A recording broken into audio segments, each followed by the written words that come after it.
Before they can get a step prize of £10,000, the 100 nervous artists have to face two considerable obstacles: the television cameras and our judges.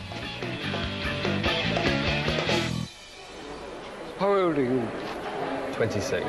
Where have you been? Where have I been? What do you mean, where have I been? Well, you've been somewhere where they've taught you about big brushes and gestural brushstrokes. Nah, I think that'd be kind of a healthy rock and roll lifestyle, really. It's big beats, big bass. But you haven't been to art school? I've been to art school. Which one? It was Surrey Institute of Art and Design in Farnham, round Hampshire. Yes. You probably haven't heard of it. I have. It's out in the country. It has a very small reputation. Hillbillies. I have something of a problem with your picture in that it really is all gesture. Well, I mean, I do read your column, so it's kind of I know where you're coming from. It's Hodgkin. If it's not Michelangelo, then you're not interested. No, that is not true. Oh, no, that's come not on. true. No. Of course, I'm more interested in Michelangelo than I am in you. Brian doesn't seem too impressed with the painting, but Jane and Wayne have already unearthed some interesting video and performance art. We just had an idea about trying to bring drawing up to date. Okay, this is not paper, it's not canvas, it's actually celluloid film camera, but that tape is a drawing. Basically there's 400 jumps and you're taking the top of each jump and then putting all those frames together to make what appears to be a continuous movement.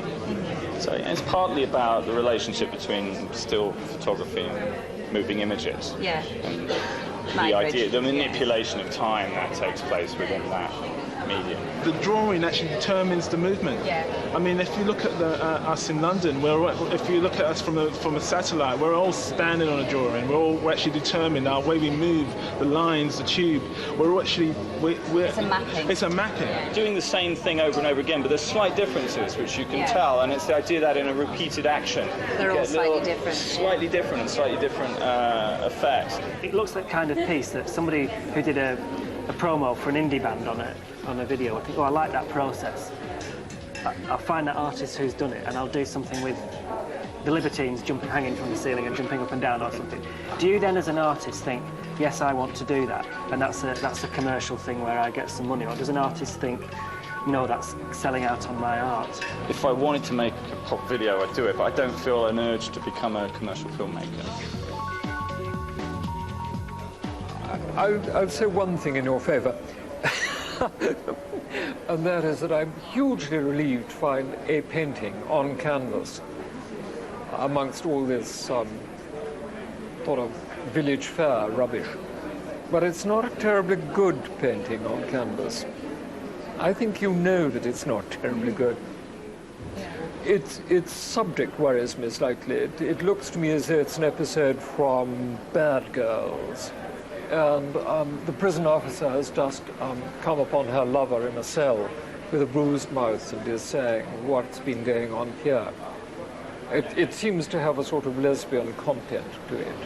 No, it doesn't have any lesbian content whatsoever. How do you manage to paint a man looking like a lesbian? Well, I don't know. The one jarring point here is this hand. The gesture seems crucial to whatever the argument is, absolutely central to the relationship between those two. And it's so badly drawn that it's the only thing one sees. The eye kept being drawn back to a hand that can't possibly exist. I don't know if it's a stubbornness or a laziness in me, but it's as if I have to complete something my way and then look at it and think, okay, that's not very good, but I'll move here now without correcting it. Jill, that was fairly brutal, wasn't it? Is it what you expected? I mean, Brian comes with a bit of a reputation, doesn't he? I think I'm more than half expected that kind of response. And in a way, I've always wanted him to pass opinion on my work, so it's fulfilled an ambition in one sense. He really told you off about that hand, didn't he? I mean, Rembrandt could never paint hands. X-rays prove it. He's disguised them with lots of different things, so... You didn't think of saying that, did you? No, I didn't. I wish I had. It's always after the event, isn't it? Wayne's eclectic tastes encompass both unusual art and unusual characters. So this is Tracy Emin and her bed, and this is the latest one of a series that I've seen them in the press of this kind of stuff you've done, haven't you? Yeah, we've made a whole gallery full of works. So like what? I've seen a Damien Hirst. Yeah, Shark Tank. We've done Salvador Dali. And then we've done German artists like Joseph Beuys and Anton Kiefer. So it's not just Brit art. So this is a bedside table of an old person. Yeah. Is it your bedside table? It doesn't necessarily have to be an old person. It could be any age, you see, really. Bus pass, though. It's got a bus pass on it. How long have you been doing art as such? About 40 years, 35 And years. how old are you now?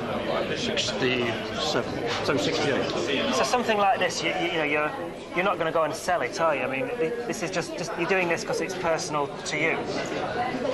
Yes, of course, but if someone makes me a big offer,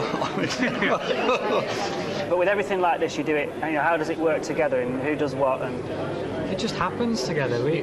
People can't fathom it. You have to put aside your own ego. have both your hands touched that? Yeah. Yeah. Which bits have you done? We've both done all of it. Yeah, So but some of those bits are too small. There's no way. I would. No, unless you. How small are your fingers? Tiny little pieces there. You can't say you've done all that because four fingers couldn't pick up that goblet and deposit it. So you've got the overall theme is, you know. see, Romeo and Juliet, they don't kill each other, but they die through life. So it's a love story that ends in a tragedy, and there it is. But we all go. Yeah. We all have to go at the end. Well, it's made me think, and that's part of what art's for, isn't it? Well, that's what it's for, yeah. So you've no relationship with Lego? No. So you can't go and buy this from Lego? You can't buy it from Lego, but you could buy it from either through the gallery or make it yourself. So when you sell something like this, you know, how much would it go for? Anything, the small one's about £350. Is this a small one or a... This is Medium. a medium one, yeah. And this is sell for £1,000. Now here's something you don't see every day. Britain's leading art critic meets a man dressed as a urinal. So far, this is a urinal. Yeah. A bag in the shape of a urinal from a men's toilet, with some electrical appliances in it, one of which plays unattended baggage may be removed. Yeah. From a train station. Can I ask you a very direct question, which is, what makes you think it should be in this exhibition? What makes it art? What I found is, once something is inside, in any sense, in a gallery or in people's mind, as a piece of artwork, it is tremendously difficult to take it back. So it's not, you know. There's a bag on a trolley over there. Yeah. I thought it was an exhibit. Yeah. When I came into the room, I thought it was an exhibit. There's a bit of black something over a cable there, which has elegantly positioned little bits of red tape. It seems to me to be at least as good as anything else I've seen in this room. Outside Central Hall, a star is gracing us with her presence. Amelia Talese is an established performance artist and arrives with her very own entourage of 25 people.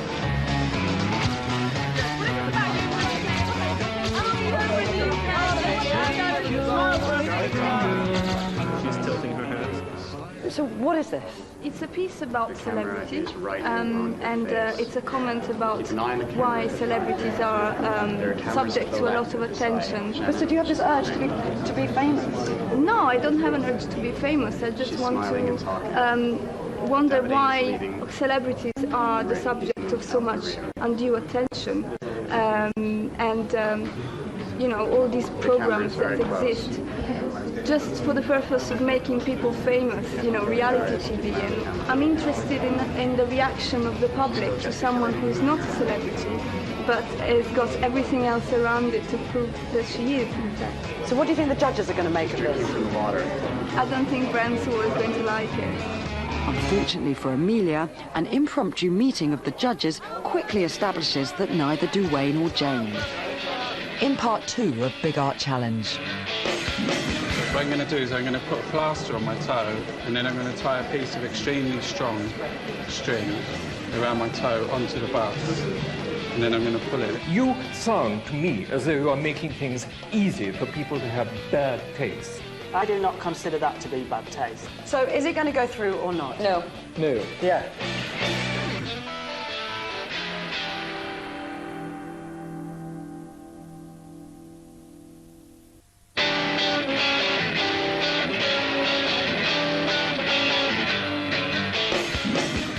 Thousands originally entered, and now 100 artists are chasing a prize of £10,000. 3 judges with very different views can only allow 10 to go through to the next stage. Welcome back to Big Art Challenge. Mark McGowan and Bill Osmond are 2 different artists with 2 very different styles of art. So you're the only person here without their work as such, are you? Well, yeah, I've got it here. Originally, when I sent you the proposal, I was going to pull a bus that I'd made, which would have been a wooden structure. So you're going to pull it through the bus lanes of London, weren't you? Yeah, I was going to pull it from Camberwell to Ken Livingstone's. But now I've rented a real bus, a Routemaster. They're really big. And I'm going to pull it along the road, but now it's only for 100 yards. And I'm going to pull it with my big toe. It's called Cell, and it was shot in Belmarsh Prison? No, Old Street Magistrates. Old Street Magistrates. Yeah, it's one of the sort of holding cells. It's just that image has such extraordinary power for me. The contrast between something that you have made beautiful and the purpose for which it exists. And I find this very telling and very moving, very exciting. It is very painterly, it is very pictorial. It doesn't have the character of a documentary photograph. Because recently I pulled a television for 6 miles to Silvio Berlusconi's house in Milan with my ear. I attached it, a piece of string to my ear. Are you inspired by Jeff Capes, the great artist Jeff Capes? Yeah. Of the World's Strongest Man fame? Yeah. And Magnus Pike. Magnus Pike moved a grand piano with his little finger. It's really about our presence we leave behind in spaces. Not the absence, but what we've left, the presence that's left. It's very formalised, almost as a kind of, it sounds a bit corny saying a Vermeer, but there's something about light and how light comes through. This is one of fairly rare examples of using a light box it's not to its full effect. The medium you've chosen to project the image actually enhances it. Imagine I was Brian Sewell, a bit older and a bit of hair and stuff like that, and a posh voice. And I asked you the question, I don't know if has he been round to ask you? Yeah, that old git, he's over there. Why did he call him that? He abused me earlier on. I was standing there and I tried to introduce my work and he said to me that performance art was an art. What was I doing here? I said to him, what are you doing here? And what did he say to that? He said to me that I was a fool. So I would imagine then that you completely dislike the guy who was going to tow a double-decker bus. A man of that intellectual incapacity has no message. This is not the great sort of entertainment challenge. A lot of that stuff is entertaining, but that's not what we're looking for. This is the great art challenge, and I think what art judges have to do in a case like that is to say, is the basic word applicable to this? The basic word is art. Well, I actually think the basic word of art is applicable to what he does, because even if it only means something to him, even if he only thinks he's doing art, I think that's fine. Brian's views on performance art are fairly clear then. But how does he feel about some more painting? It's a Japanese subject and a very English way of treating it. Yes. It seems to me so completely English and rather engagingly old-fashioned way. The way you put your brushstrokes on and build up this kind of little network of quite brave dabs at it. The painting's called The Life of Margins, and it deals with the boundaries between things, between representation and abstraction, between the marine and the terrestrial, between emerging life and decay. Yes. Is it a real beach? Yeah, well, actually, it's the Thames. It's the Thames bed, the River Thames. I work very sort of methodically. I have a sort of an image in front of me, and then I take in the darkest shapes I can find and put them in, and then I work it out to the lightest ones. It's not wildly original, but as big, impressive landscape, it works extremely well. The way you let the paint build up its own textures gives it a very exciting surface. And this kind of burnt earth colour that you use to break up the whites. It all works for me. It seems to me that what you've got is the beginning of a good idea. You've certainly got the technical ability. Of that there is no denial. But you need to go further. of this. It's a very undernourishing picture. For the viewer to look at. Yes. It's elegant the way it moves from shadow in the foreground, something slightly lighter there, and then wallop, bang.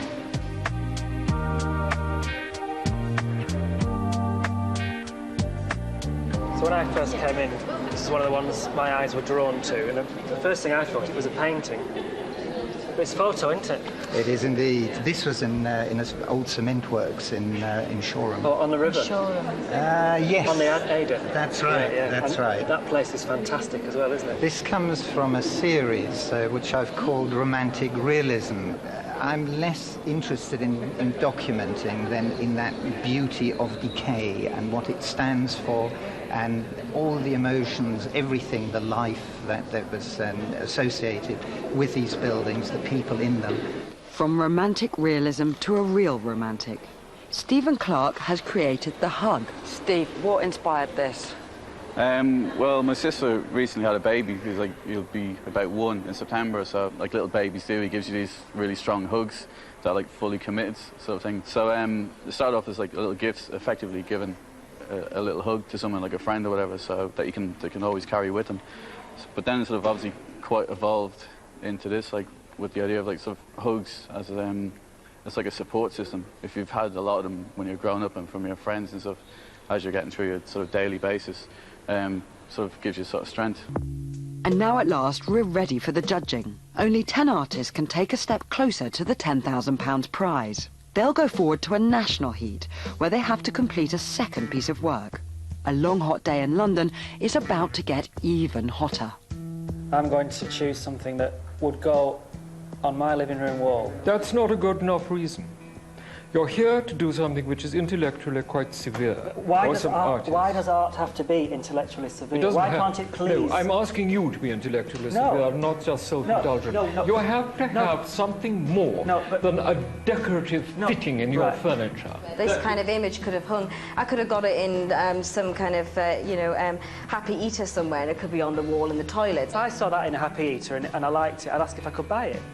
You sound to me as though you are making things easy for people to have bad taste. Do not consider that to be bad taste. Well, no, it's in not. fact, to me, it's far too tasteful. So is it going to go through or not? No. No. Yeah. Let's put through David Theobald. It's a video that he made called House. You know, clever manipulation, but I just felt I'd seen it on pop videos. What we'll end up with here, if we're not careful, is art that goes through that only appeals to people who are in the artistic community. Well, in that case, I can't really put anything else out there, I'm afraid, so maybe I'm null and void in all of this and you get rid of me because I'm not going to be voting for anything. You should both go and leave the whole choice to you. Yeah. The thing None of my expertise is any relevance here, so we are irrelevant. OK, so there's only one that you guys seem to agree on, and it's Bill Osmond, The Cell. Yeah, so everybody's happy to put that one forward? Yes. Yep. It's very painterly, that's why. I hold video and photography in profound contempt. I'm sure you do. But in this case, I'm convinced that it should go forward. Apart from the light box, the judges can only agree to disagree. So they're each asked to put forward 3 favourite pieces. I would like to choose Michael Voigt for his photograph Shoreham, and I'd also like to choose David Theobald for the piece House, and Francis Easter because I'd really like to see that work installed and to see it properly as it is, with the 2 16mm projections. Well, I'm going to choose Leonard Braden for his prologue and epilogue, his bedside opus, mainly for the reason that I want to see him again.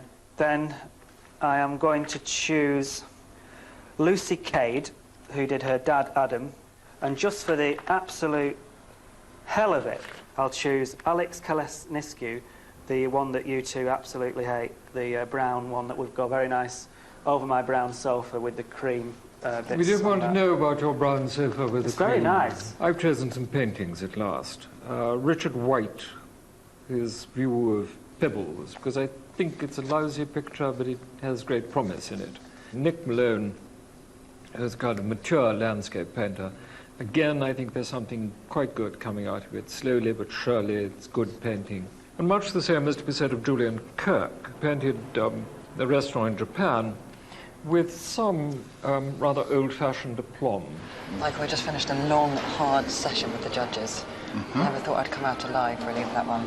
And pleased to tell you that you got through. Pretty happy about that? Very, extremely happy. But after a long, drawn-out process, they decided that you probably haven't gone through. Okay, I'm sorry fair to enough. tell you that. Is that quite gutting for you? Yeah. Is it? Well, yeah. I'm really sorry. Well, that's it from London. Join us next week in Cardiff on Big Art Challenge. Next week on Big Art Challenge. I think that your judgments are those of somebody who knows absolutely nothing about art. And I don't mind. The thing is, I don't mind if I don't know anything about the history of art. No, clearly you do. Ooh, so Big Art Challenge continues next Thursday night at 7:30 here on 5. Now, if you're selling your dwelling or want to make your home a little more homely, Anne-Maurice has top tips tomorrow night at 7:30. Back to this Thursday night and our big movie premiere.